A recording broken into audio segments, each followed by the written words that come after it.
So my name is Liz. You can call me Elizabeth. I'm equally responsive to both things. As long as it's not Lizzie, we're good. No offense to anyone who goes by Lizzie. I just don't personally go by Lizzie.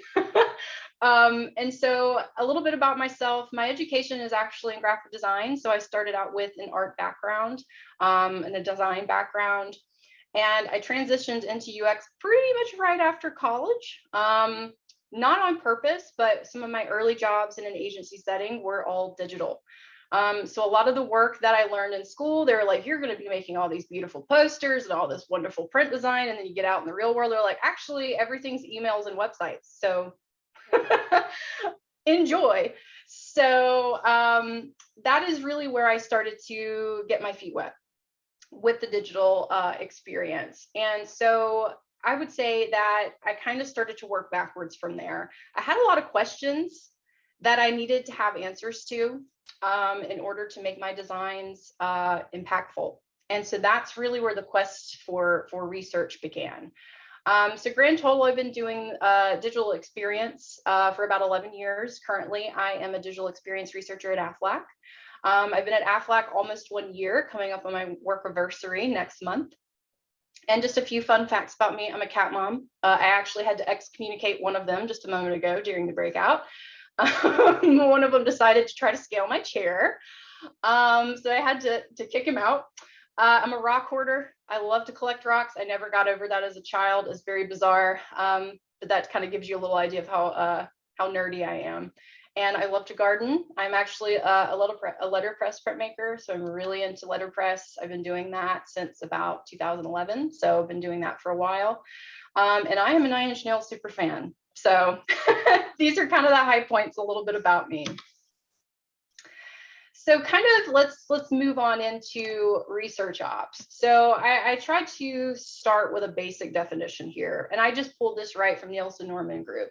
But if I could just summarize it, this is a collective term for all the events, all the planning, all the actual research, all of the skills coming together to actually make quality research happen, and actually to start to prove the value of that research. So there's always going to be a series of processes that's involved in order to make that happen. So today, we're going to focus on 7 pillars of ResearchOps. And something I was mentioning to Alexis and Amanda during our breakout is if you go online right now and you Google all of this, there's various different ways of phrasing this. And I've Lizified these things. So I'm going to make that a word today. And I've kind of taken these and molded and shaped them into something that reflects my own experiences and things that I've had success with. So I will try to move at a pretty good pace here through these 7 things. And I'll try to make sure I spend a little extra time in the areas where I heard you guys tell me that there's some places that you'd like to learn a little more information. So we'll start with the prioritization piece. And I think this is kind of the unsung hero of ResearchOps. And I say that because I don't often see this listed out as a pillar. And I think this is a very, very important pillar because this is an opportunity to really maximize your impact and to really maximize the work that you're doing. You elevate the quality by giving yourself focus. And that's actually something I think I heard when I asked in the chat. Too many pieces of data, there's too many teams, there's too many use cases, too many of everything. And I think this is especially useful for when you're a team of 1 or like a team of 3. But it's absolutely still beneficial when you're a large team because, you know, to the point that was made, the bigger the teams get, the more chaotic some of these things can be. So absolutely coming up with a process for how to prioritize the research requests that are coming in. And so a way we could go about doing this is actually an intake process. This is something that we started doing at ADP. I think I'd shared that with some of you. And something that we're starting to do at AFLAC as well. And an intake process, what that does is it can go ahead and kind of any of those last minute requests that you sometimes get trickled in. If you say, great, awesome, fill out this intake form, sometimes that stops people in their tracks. I hate to say it that way, but it's true. So sometimes it does mitigate some of those last minute requests. And you don't have to be bombarded so much with those. You will still get them coming in. And it doesn't always prevent some of those requests that you get maybe kind of a little late in the game. But what this intake process can do is when it asks the right questions, one of the questions could be or should be is, has design already started? Has development already started? So you can get an idea of where things are. And what you can then do is say, based on the information that you have in front of you, you can then determine what you can do. Even if it's really late in the game, you can say, okay, here's what we won't be able to accomplish because we are in this phase. However, here's some information we can give you. We may not be able to act on it now, but here's some things that may inform your next sprint, or maybe these are things that can actually go on the roadmap. So an intake process, I think, is very, very critical. The other thing is having a research framework. And what that means is having some sort of definition in your organization for the types of research that you do. So I've heard it said different ways. There's exploratory or generative research. And that, the way I think about that is research that supports the portfolio level. And this is research when you don't necessarily know what the problem space is. For example, you may be coming up with a new feature, or you want to come up with a new product. This is brand new, it's fresh. This is where the generative type of research comes in and starts to really help you make an impact at the portfolio level. Everything is very discovery driven. The second type of research that I've seen built into frameworks is strategic. And that often includes things that can support a product vision. And those help to drive roadmaps. So that kind of comes in at the product level. You start to, and this may sound a bit more familiar. And then the other thing is tactical research, which helps to, that helps with managing your backlogs. That helps to inform information that's in there, things that need to be done in the nearer term. So there are three big buckets. I think, if you talk to other researchers, they could probably potentially come up with others. But having this framework in place and having an agreed upon in your organization, this is the type of research that we do, and this is what that means. When you do have research requests coming in, whether that comes out of a discovery session or someone fills out your intake form, you can actually start to file some of these requests, and you can say, this is going to be generative, which means probably longer term, probably going to require more scope, more budget, more resources. And you can start to think about those things. If it's strategic or tactical, that gives you an idea of kind of, this might be a medium to small ask. So you can go ahead and start to t-shirt size the research requests that you're getting in through this intake process. And then lastly, the thing that's really useful with prioritization is having a research calendar or some sort of capacity plan.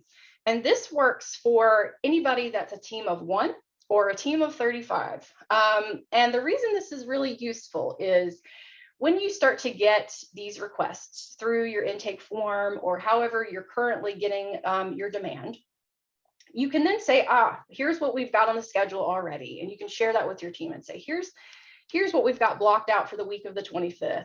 Here's what we got blocked out for the next month. And you can start to think about prioritization from the standpoint of resources. And sometimes you may need to pivot these things. If you've got a really big bet project that's out there, you may have to shuffle some things out, something may have to drop, but at least you know why that had to drop and you can have those conversations. So having that calendar can really help you and your team have transparency into the type of work that you've got going on. The other thing that this does is you can even do this at the individual level. So if you're a research manager or you're a team lead, you can start to keep a calendar, whether it's in Trello or Confluence, Calendly, Outlook. You can even set up your own calendar in Outlook. Whatever it is that you have available to you, you can actually say individually, so-and-so has these projects going on for the next 2 months. And you can go down the list of your team and you can have an idea of how much people are bogged down with. And so the benefits of having these prioritization methods is having an intake form, go ahead and create that, get that out there in the wild. That helps ensure that you're getting some of the answers that you need right up front to help you start to get an idea of how large of an effort this is going to be. Does it tie back to your team's OKRs? Does this serve a big bet project? And also, what does the capacity of my team look like? How feasible is this to get into the queue? And that allows you to say, we need more resources, or we need to move someone's schedule around in order to accommodate this demand. So I put together a couple of just quick examples. So for example, I know at previous jobs and currently, you could just use Microsoft Forms. It doesn't have to be glamorous. And I may end up taking some of the glamour out of some of these things, but you could use SurveyMonkey, you could use Google Forms, whatever you have, and put together a list of questions that most often you need answers to in order to determine, should we even be doing this? Is this worth doing? Are we solving the right problems at the right time and in the right way? Does this support a greater effort? Does this support big bet projects? Does this, do we have the capacity for this? Where is this in the process? Are we late in the game or are we early in the game? So you can really kind of customize what this looks like for your team and how it can best help you. But it's really, really kind of cool to me how just like a little dinky little survey can actually really go a long way and can actually really keep a focus and hopefully help prevent some of the chaos that will ultimately, you will be bombarded with requests. And to the right, I've put together a quick example of maybe what a capacity plan might look like. You can have a Gantt chart, you can do this in Trello, any tool that you have available to you, but you can actually have a visual, and I'm very much a visual person. But you can have a visual of what everybody's got going on and the t-shirt size that goes with it. Oh, you know, Rebecca has 5 projects that are all large, but Robert has 3 that are small and medium. Maybe Robert can fit some of these projects in, maybe not. But this gives you a place to start having those focused conversations. So moving into the planning phase. So let's say you get a request, you've got your intake form out there. Let's say this is, you know, the ideal world. You get your request in, you've determined with your team, with your leader, yes, this is worth doing. Then you start to get into the planning phase. And I think this is also a critical point in research operations, which is having a good plan. And something you may have heard if you're a designer or a researcher or a UX writer, spending enough time in discovery sometimes is a pain point in organizations just at the product level. And so things tend to be very reactive. And so in order to be proactive, spending extra time in that discovery phase is critical. Well, similarly with research ops, the planning phase is just as critical. This is where you really start to set the stage. You start to establish your expectations with your stakeholders. This creates alignment. And this is a wonderful time to collaborate with your stakeholders. So depending on how your teams are structured, if you work in triads, if you are working just within your design team, whoever your stakeholders might be, this is a really great opportunity to start having conversations centered around the plan. And I always say it's worth spending a little extra time there because it can really save you a lot of headaches later downstream. And for those that have worked, whether you're in enterprise space or if you've worked in an agency setting, you know that scope creep is something that happens. It happens fast because you get really, really busy and you're like, oh, wow, we have really gone out of scope. So having a research plan in place can really help prevent some of that from happening early. It can also help your study builds go a lot more quickly. So having a planning meeting structure is also a really great thing to have as part of this pillar. And this is something that I don't always hear a lot about. You can create a cheat sheet, actually. There's a way to operationalize a lot of these meetings that end up coming up. So hopefully with your intake process, you've eliminated maybe that initial meeting for, hey, can we do some research? So having a cheat sheet, making sure you're asking those critical questions, you can then fill in the blanks in your research plan. And just a few high points that you should be covering in your research plans.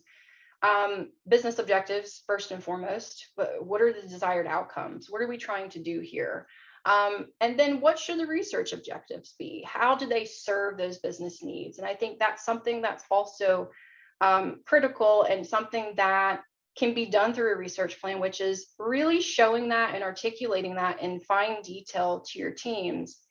Yes, these are our research objectives, but here's how they're going to serve those business objectives that we agreed upon, these desired outcomes that we're trying to achieve.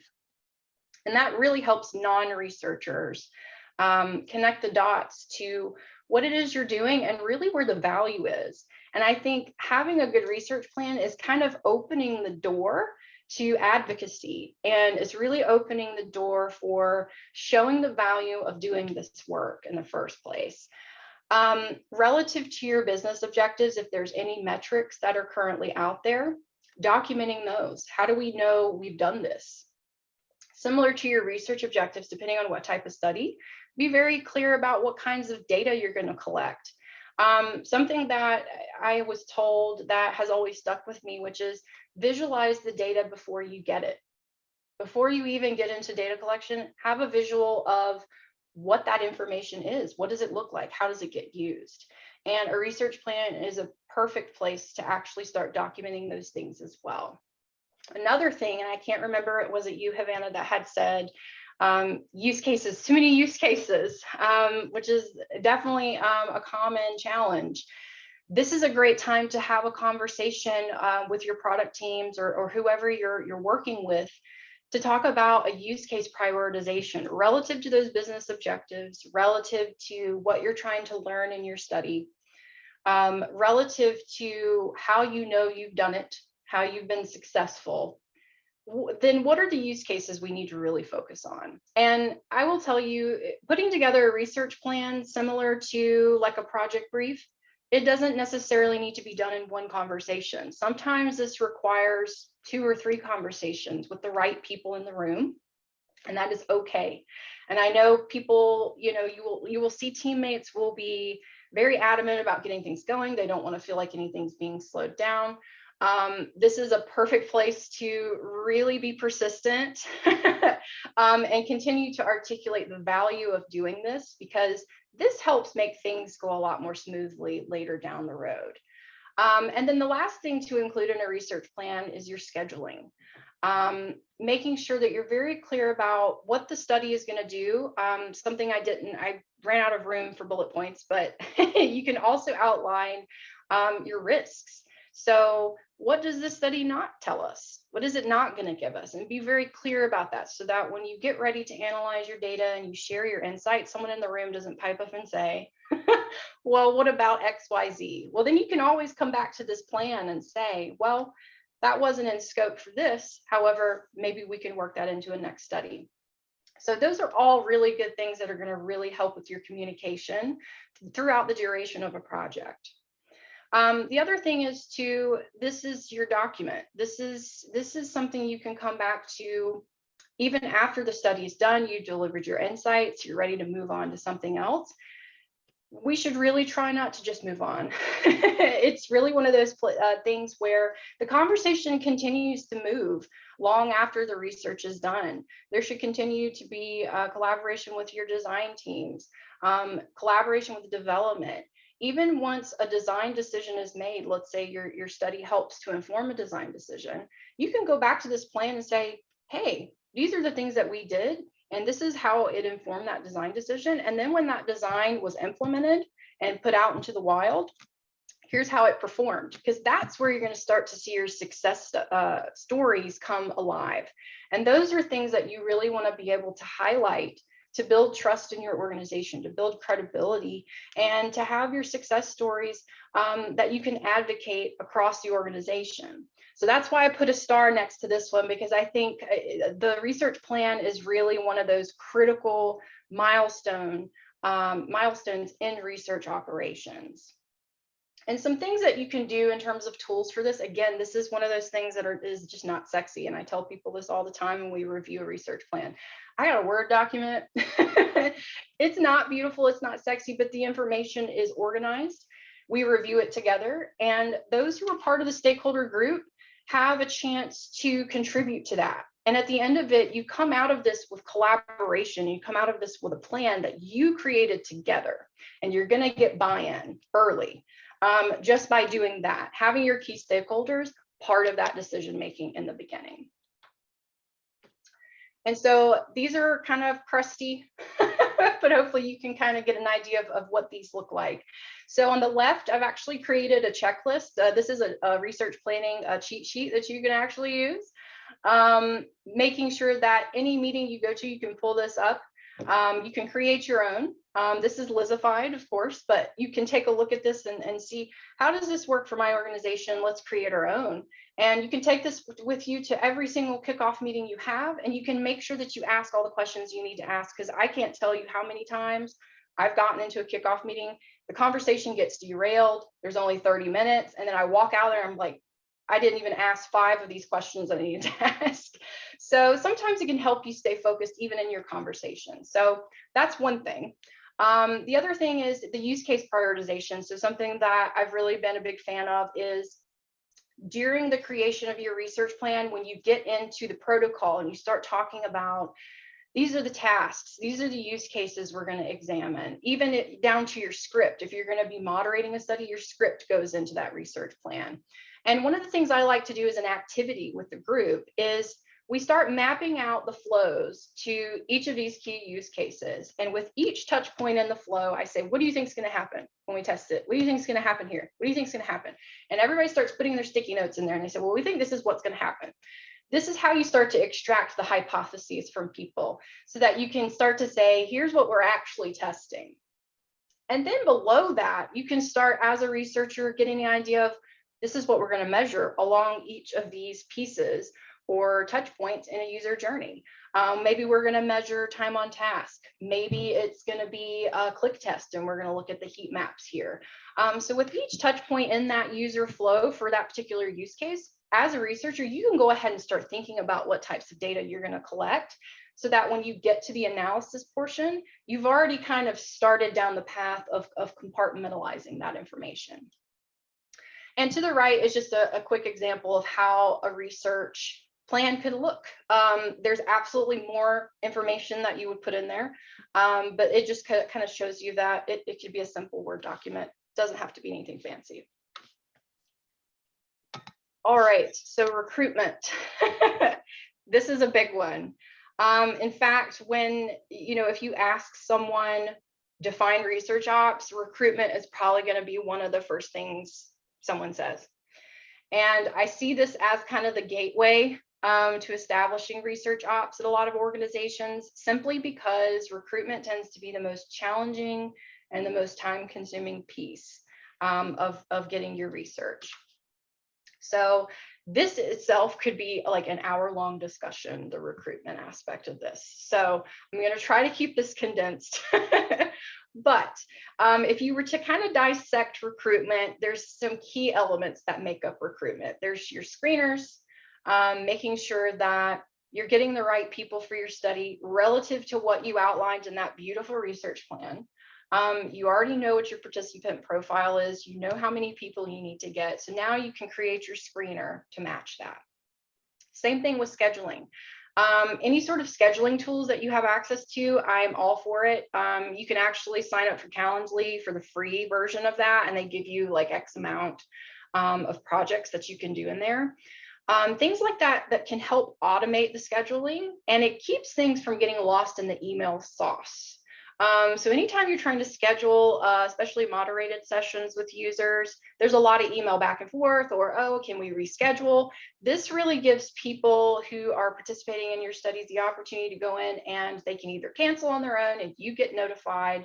They can reschedule to a new time that you have available and you get notified. And that really keeps a lot of the email back and forth at bay, because that's where errors can happen. Things get missed, things get overlooked, and that creates headaches later down the road. The other thing is privacy, consent, and ethics. So having your consent forms, your NDAs, ensuring that you're very clear with your participants about what information you're collecting and how it will be used, and making sure that it's very, very clear to them what you're extracting and why, so that they feel comfortable with what we're doing. And also making sure from a business standpoint, having NDAs signed. So that way, even if they're not state secrets, it's absolutely a CYA. So making sure to work with your legal team on those things as well. The big one is the participant pools. So one of the questions that I saw in the chat earlier is, having a hard time getting the right people, especially if you've got a very specific user or respondent profile that you're going after. And it especially gets harder if these people are professionals like we are and they work 9 to 5. So one of the things that I really encourage is creating your own pools, your own panels of people along the way. This is something that doesn't happen overnight. It's not a quick and easy answer, especially for some of these very nuanced groups of people. But with every study that you do, one way to go about starting to build your pool is to ask a question in your surveys or your studies and say, hey, would you be interested, in signing up and doing research with us again? That's how you can get some of your repeat people to join the pool. Conferences is another really great opportunity. If you have any conferences that you go to, having a little booth or table somewhere where you can have people sign up and opt in to participate in research. Other companies I've seen, what they'll do is they'll create kind of like a council or a rewards program. So as an honorarium, what participants can do is if they're a part of this rewards program, they get points. And after they get so many points, they can redeem those points for things like, purses and bags and beach hats and floaties and things like that. So that's another way to kind of provide those honorariums and also build kind of a pool of people that you can reach out to for your studies. And it starts to make that go a little more quickly when you've got that pool readily available to you. But it does take some time to build that up. Depending on your industry, depending on what it is that you're trying to learn, I've seen people reach out on social media as recruitment. And just pasting a link to their survey or their study and saying, hey, you'll be entered into a drawing to win a $25 gift card for Amazon or whatever it is. And I've seen that work really well for general population. Certain tools, so user Zoom, for example, or user testing, they have recruitment built into their software. And it's especially super helpful because you can do your screeners in the platform. They will look for the general population people automatically. They send out the invites. Everything is streamlined and it goes a lot more quickly if you have a tool like that available to you. The other thing too to remember is if you've ever got internal participants that you can look at, so people within your own organization, depending on what you're trying to learn, there may be opportunities to ask these people to test things, and they don't actually have to be existing users or prospects. Now, of course, that carries some bias, and that can be a bit of a challenge for certain studies. But depending on what it is you're trying to learn, that's always a really good option. And even if you do have very nuanced groups, I always encourage getting some internal feedback as well as general population feedback if you have the time, and just segmenting those out. So they're not going to be your primary buckets of information, but it's really interesting to look across those groups and look for the patterns. And there are moments where you're going to know to disregard some of this information. But these are really good opportunities to kind of build your participant pools, leverage tools if you have them to do some of the recruitment for you. There are recruitment agencies like Schlesinger is one of them. I don't know how much they cost, but there are out there and they can help you with certain nuanced recruitment needs. And again, social media is another option. So if we end up having some time at the end of this, if you have any questions about recruitment, absolutely go back. One last thing I will say about this is if anyone here is a member of Jared Spool's Leaders of Awesomeness, if you sign up for that, there's actually a talk that is scheduled for next week, I think the 24th. And the title of that talk is actually Recruiting for Those Hard to Reach Users. So that talk might also yield some useful information as well. So moving into tools. So tools are a really great way to create consistency. And even within tools, like I was mentioning with the recruitment aspect, there are things that are built in that streamline some of those like micro tasks within a process. And it can really reduce a lot of the manual work when you're designing a study. That being said, a lot of these tools, you may not have the budget for them right away. And I think what you can always do is use the tools that you do have available, get the best research and the best data you can with the tools that you have available, even if it's just hopping on a WebEx call and having follow-up questions via survey. There are things that you can kind of do to stitch together. You can get real scrappy with it. However, I will say the more that demand for research increases, the less optimal that becomes and the less realistic that becomes. And at that point, you're in a really good place to make a strong business case to have a tool.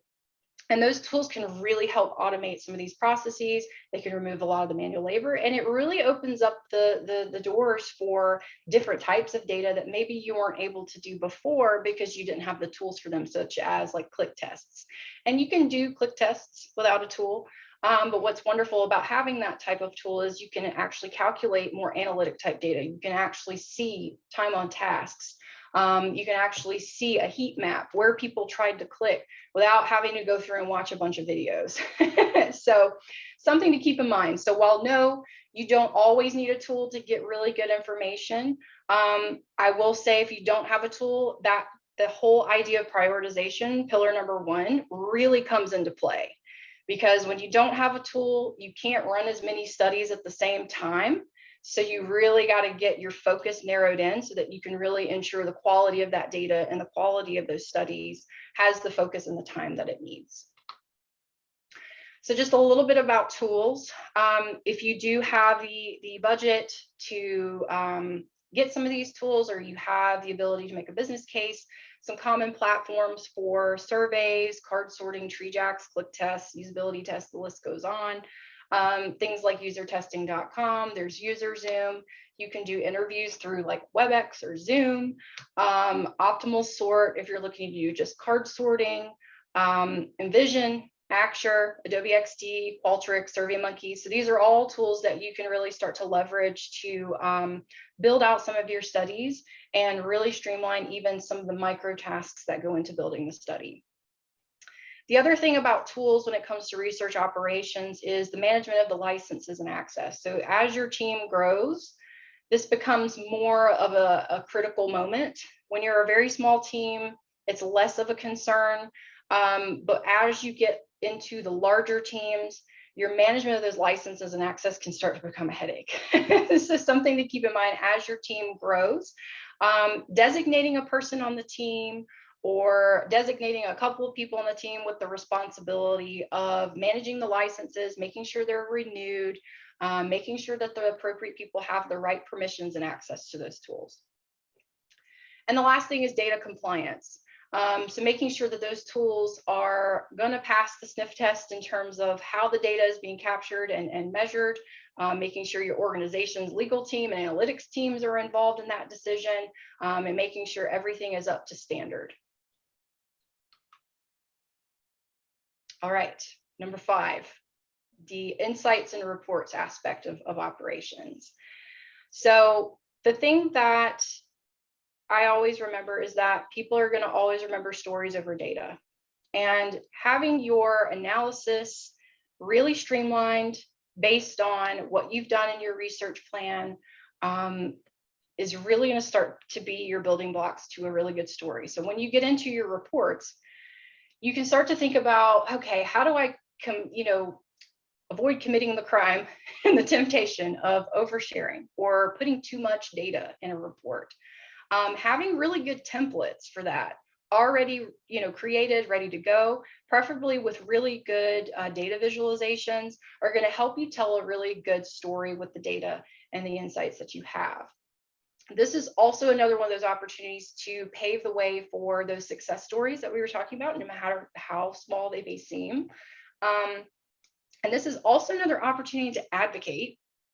So something you may have noticed in the pillars, if you look at other sources, they sometimes have advocacy as its own pillar. I see advocacy across all pillars.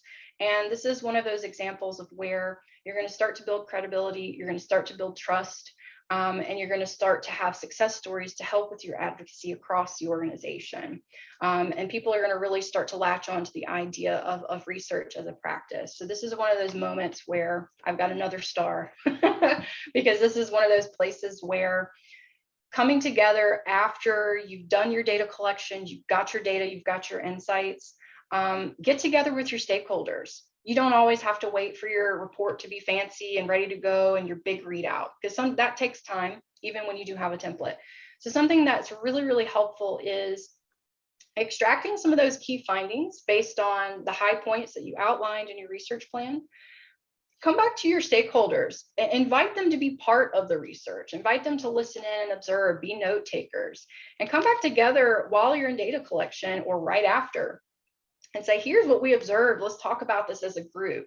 Any of the low-hanging fruit that you might identify is a really fabulous opportunity to get with your design team and say, awesome. So we see this opportunity from a design perspective. What are some things that we can do to solve for this? So that when you get ready to build your report and you do your readout, with the larger team, you've already gotten with your designer and you've already talked about a potential solution. So then it becomes another instance of collaboration. And it's not just the researcher reading the news and saying, here's what we think you should do. It's more of a collective effort. And you're going to start to get buy-in and you're going to start to increase the likelihood of action being taken. One of the things that I've heard a lot and have experienced with research is sometimes you'll do really beautiful research, really excellent information, and then it sits on a shelf. So this is an opportunity to prevent that from happening as best you can by inviting others on the team to participate, to collaborate, and come up with ways that you can actually start to take action on some of these things now. And anything that's longer term, work with your product owners and say, where do we see an opportunity to weave this into it to the roadmap? Where do we see an opportunity in future sprints for this to happen? So coming back to having a good report template can really operationalize that for teams and really remove some of that work. And that way you can really focus your brain on the story that you're trying to tell and the pieces of information that you want to ensure you include. And depending on your audience, executive summaries are key, because you're always going to have someone in the call that's on their phone, they're answering emails, they're multitasking. So making sure that you have an executive summary very early in your deck that says, hey, if you have to get up and go to the bathroom right now, here's what we want you to know. So if you miss everything else, here's what you need to know. And then having one-page summaries is also super useful to send out to your team. Sometimes if your study is, maybe it's a little more compact, it's not as big of a study. Maybe you don't need to build out a huge fancy report, but rather it just needs a one-page summary. And you can get that done really quickly, get it back to your team to discuss, and preferably something that, again, tells a really compelling story. It's visually engaging, it's easy to read, it doesn't seem scary, and you can share those with your teams and use those as action plans. So that's the last thing that I've got as part of your report template, is always making sure to include a section of actions. I've seen some researchers actually set aside 10 to 15 minutes after a readout to workshop, and they will actually pull up a screen with all the action items, all the insights that were found, and we're going to go down the list and say who's going to own what, who's going to do what, when are we doing it, is something going to hold off till next sprint. And actually this starts to, it's sort of like a racy, it's sort of like, talking about who's accountable, who's responsible for some of this information. So I've seen that work really well. I find that my meetings tend to run too long for that. So a lot of times what I will do is get with my team and my stakeholders before that happens. And we go ahead and start talking about what we're going to do and who's going to do what. And then I include that in the deck. The other thing that sometimes doesn't get mentioned about the insights in the reports is the file naming convention. So when you've done your report, making sure that you as a team have determined what your nomenclature is going to look like. What are your file naming conventions going to be? Because one of the later pillars is going to be repositories. So when you get ready to upload this data and you get ready to upload these reports, making sure that they follow a consistent naming convention so that you can actually find things. And for anybody that's a designer in the room, this is probably something that resonates with you, because I can't tell you how many times I had files that have FN and then FN2 and then FN3. You always think it's going to be final, it's not. So just making sure that you have some sort of consistency in those naming conventions. And I think the thing that I had already mentioned before is team collaboration. So again, this is a really big opportunity to advocate, to build trust, to build credibility, and to find those small moments within the process to share as success stories and to really start to gain momentum. These are just a couple of examples. I had a hard time finding examples online. So these are just some of my pieces. I'm certainly not the world's greatest designer, but these have been examples of things that have been successful. I've gotten good feedback on them from product teams, from design teams, saying that they're easy to read, they're easy to follow, they're digestible, and it's useful information that they can then take actions on. So these are just examples of how you may be able to tell a really good story with data that may feel very dry and kind of crusty. So moving into number 6, which is the repository. So the knowledge sharing, making your insights easy to access. So this is one of the things that once you've actually gotten to a point in your organization and you're starting to gain a lot of momentum with your research and with your studies, this is a great opportunity to start thinking about a repository. And there are lots of versions of a repository. You can have small repositories. If you're a team of one, look at OneDrive or Google Drive or something where you've got some storage. People in the organization have access to it. They're not going to click the link and they're going to be blocked. But having something that you've already got access to as a starting point, especially if you're a team of one and you're starting very small, and you still will have to do the same thing, figure out your naming conventions, start to categorize this information, the type of research this is. And so you can start to build that culture of sharing information and nurturing a user-centered culture. So you're going to start to, again, you're still advocating, you're still building credibility, and you're inciting some sort of collaboration, because then once you have a repository and data is accessible by other people outside of maybe your immediate product team, maybe someone in sales is interested in some of this information. So this is a great opportunity to be able to have that readily available for them to see. As your team grows, as the demand grows, and you start to have more budget, your repository can get a little more robust. And I've seen a variety of different tools used. I've had some experience with Airtable. I've seen SharePoint sites built and customized to support a repository. And there are some people on actually AFLAC Northern Ireland's team. We actually had someone in Belfast who spoke at Ladies at UX on Tuesday. They've been experimenting with Dovetail. So there are loads of other tools that are out there that you could probably look into, but these are places where you can start to create a location, a centralized location where you store all of your information, all of your data. And in order to make these things easily accessible, one of the things that's going to be critical is the tagging and the metadata, the ability to search. So if your repository has a search capability, making sure that there's consistency in that tagging. And that often means there's going to be a miniature micro process every time you upload a report, making sure you're tagging things the right way every time.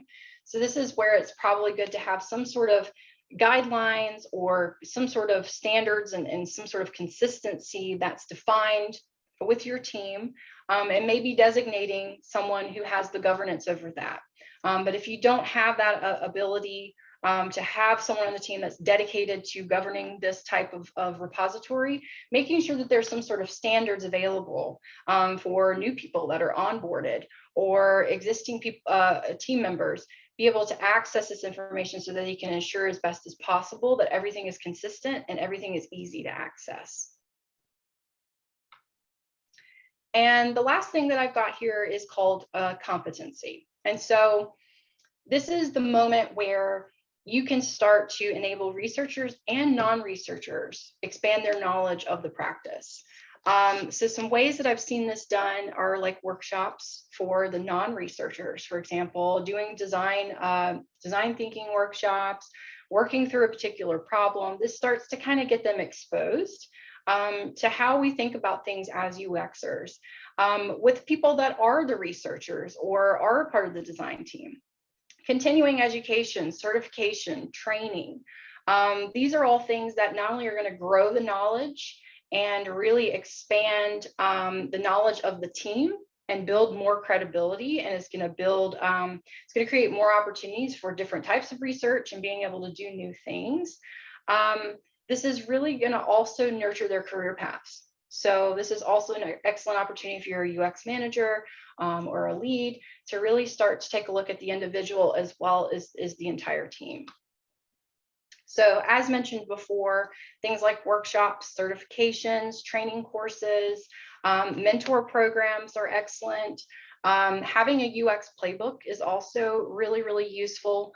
If you get to a point in your team where you can put something like that together, where you're really documenting how things are done on your UX team, what your design ops looks like.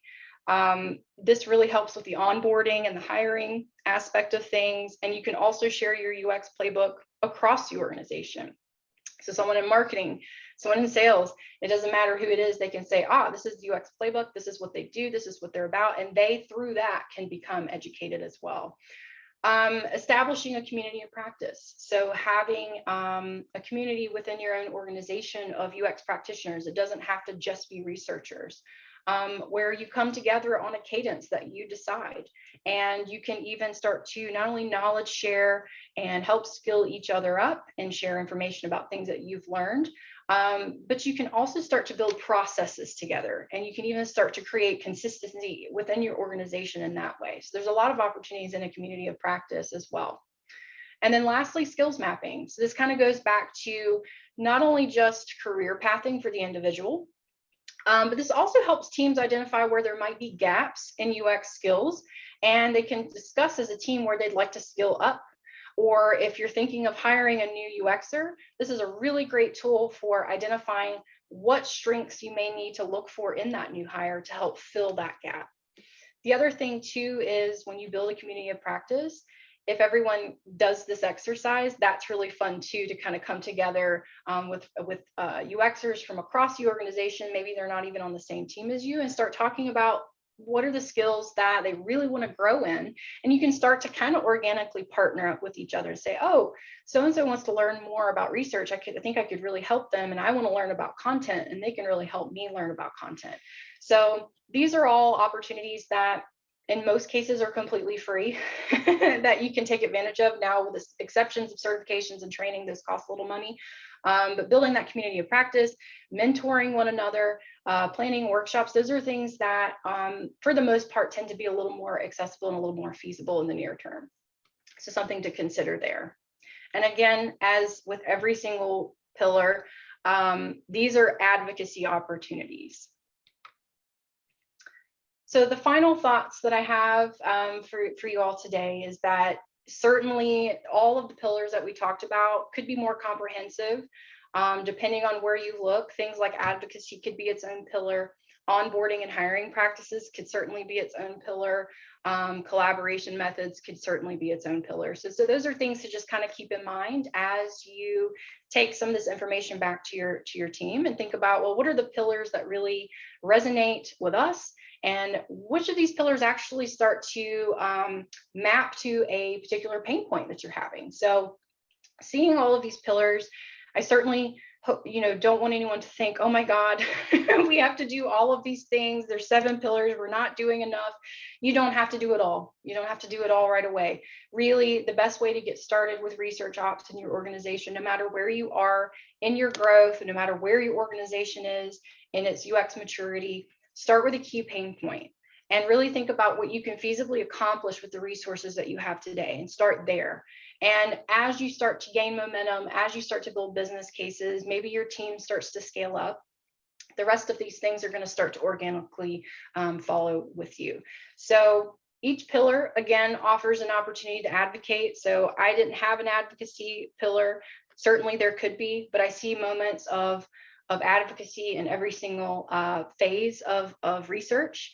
So that's something to think of as well. So anytime you see a small win, no matter how minute it might seem, Think about those wins on a weekly basis, on a monthly basis, and say, how can we share these with leadership? How can we share these in your team's chats or your Slack teams, and get on and say, hey, so-and-so really did this, and we had a great experience collaborating, and here's what that case study looked like.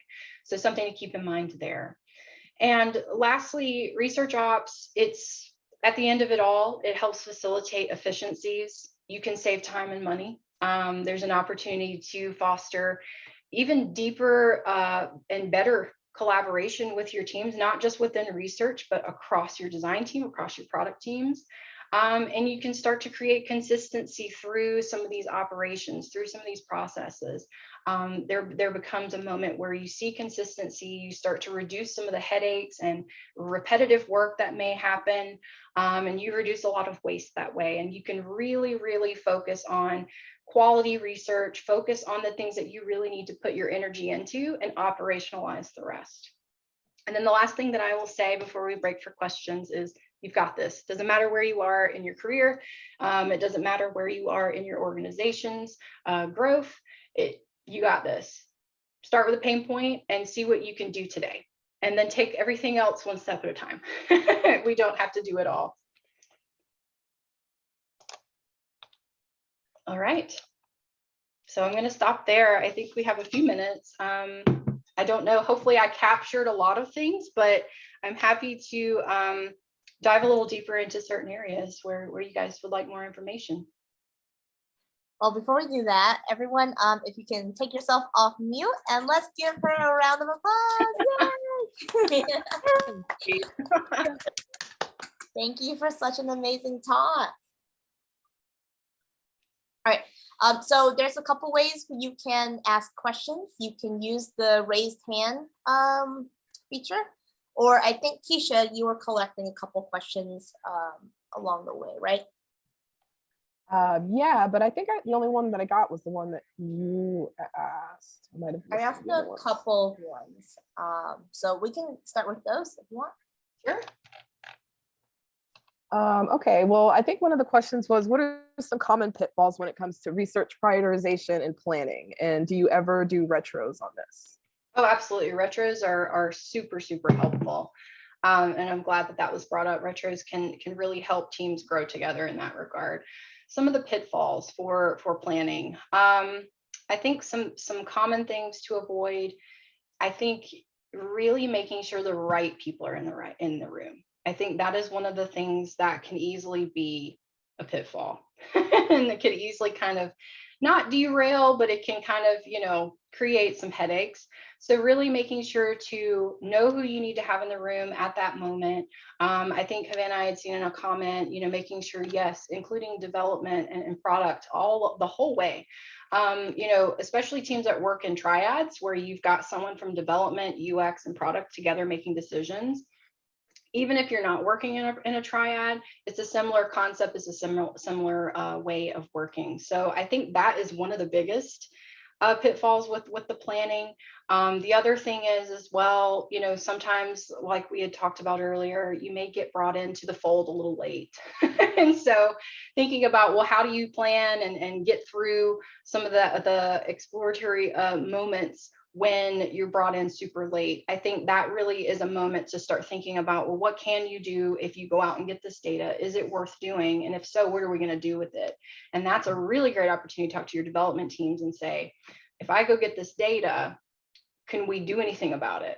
And if your development team says, well, not really, then you can change the tone a little bit and say, okay, that's okay.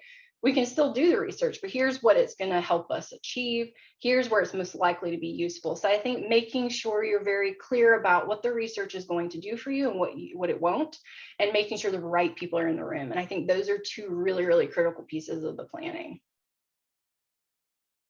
Awesome. Thank you for that. And Nia actually just dropped a really interesting question. If you want to learn more about research methodologies, is there a beginner's guide or a certification course that somebody should pay attention to?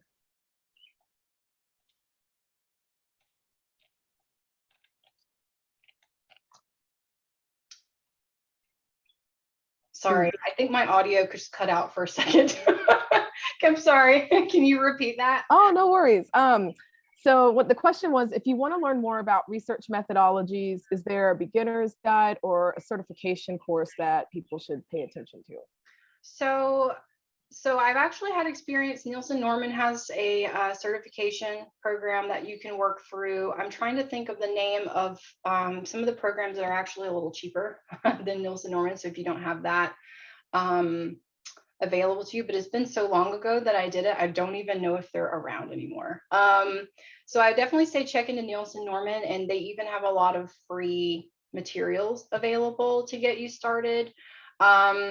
Another one is Don't Make Me Think by Steve Krug. That is an old classic, but it starts to expose you to the importance of research because it still holds up. And then the other thing is not really a research methodologies book, but it's Measure What Matters by John Dewar. That's a really good one when you want to start thinking about data and prioritizing the information that you need to collect through your research methodologies. Awesome. Thanks for the question, Nia. And then I think Havana asked another during the chat. What are some leans ways to synthesize and create the UXR readouts, especially when you are a really small team? Yep. So one way, and this is for those who have access to a tool like, I don't know, User Zoom. There is a feature in there that you can actually just export your data straight to a Word document or PowerPoint or Excel. So that's one way to kind of streamline that if you really just got to get it done. If you don't have access to a tool, one way that you can really start to streamline that is, it's not pretty, but as you're collecting your data, creating some sort of document, it doesn't have to be a report, but it can be a Word document, again, an Excel spreadsheet. If you've done your research plan, you can go ahead and start kind of affinitizing before you get the data. And then at that point, as you start taking your notes in whatever tool, whether it's actual sticky notes, Miro, Mural, whatever it is, you can compile all of that, affinitize it really quickly, and dump it into a Word doc and share that out with your teams. And even within that Word document, just say, here's the high points for everybody, here's what we need to take away. And then you can get into some of the details kind of beneath that, just like you would a report. So there's some scrappy, like lean ways to start to document the insights that you have, share that out with the group really quickly so they're not waiting, a week for you to turn around a report along with the other reports that you've got to get out. So those are some other ways that you may be able to do that without a tool. And can you give the audience a brief description of what retros are? We had that question asked. Yeah. So retros are really, really good. So I've heard them called postmortems, which kind of sounds kind of odd, but they've been called postmortems. Yeah, there's a retrospective. So a retro is where you bring your stakeholders back together after, let's say, a research project has been done, you've delivered your insights. Then you carve out time with your team. I've seen people do it in Miro or Mural kind of workshop style with sticky notes, and you can kind of preset them up. I think there's even templates in those tools already for retros, but essentially you bring your team together and talk about, well, what went really well? What could be improved?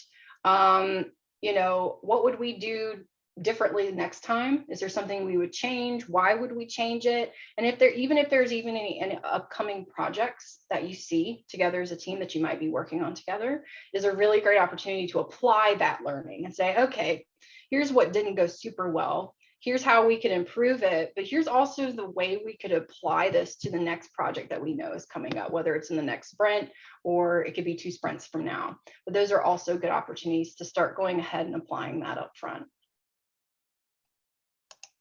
Yeah, retros are actually really informative. I enjoy them. It's cool to hear what everybody's thoughts are and get ideas. Yep. Well, and it's a great exercise in radical candor.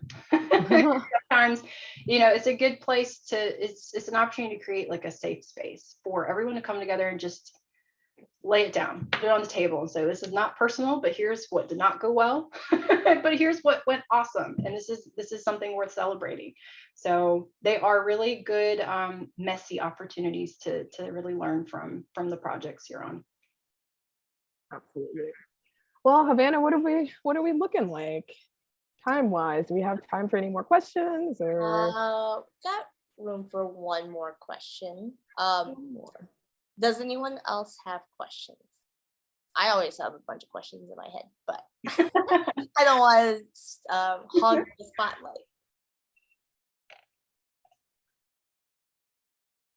Okay, I'm gonna ask.